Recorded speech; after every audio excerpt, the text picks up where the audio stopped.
Israel-Hamas ceasefire deal was supposed to bring peace and closure. But here's where it gets complicated.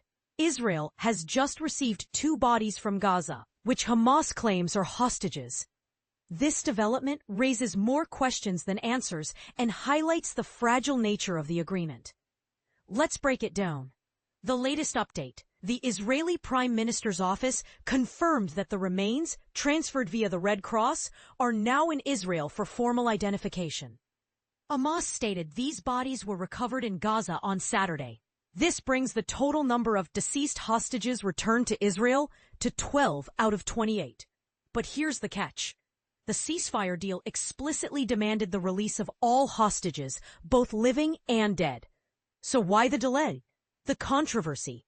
Hamas argues that locating the remaining bodies has been challenging due to the extensive rubble caused by Israeli airstrikes. They also accuse Israel of hindering the process by restricting heavy machinery and diggers in Gaza. On the flip side, Israel has closed the Rafah border crossing, a lifeline for Palestinians needing medical aid and those wishing to return home, until all hostage remains are returned and the ceasefire terms are fully met. This move has sparked outrage, with critics calling it a punitive measure. The human cost. Meanwhile, the humanitarian crisis in Gaza deepens.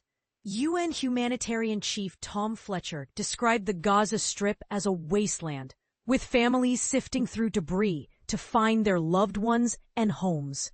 Adding to the tragedy, 11 members of a Palestinian family were killed by an Israeli tank shell on Saturday, the deadliest incident since the ceasefire began. Israel claims the attack targeted a suspicious vehicle that crossed the so-called yellow line, but the lack of physical markers and unclear details have raised doubts. The bigger picture, as part of the U.S. brokered deal, Hamas returned all 20 living hostages, and Israel released 250 Palestinian prisoners and 1,718 detainees. However, the delay in returning the deceased hostages has led to accusations of a ceasefire breach. The U.S., however, has downplayed these concerns, with President Donald Trump hailing the deal as a victory during his recent visit to Israel and Egypt.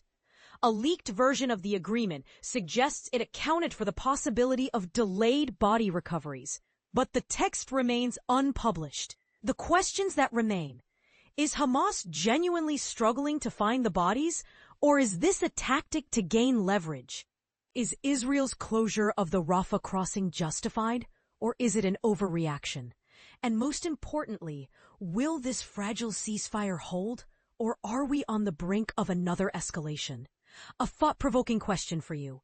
Do you think the delay in returning the hostages' remains constitutes a breach of the ceasefire deal? Or is this an unavoidable consequence of the war's devastation? Share your thoughts in the comments. Let's keep the conversation going.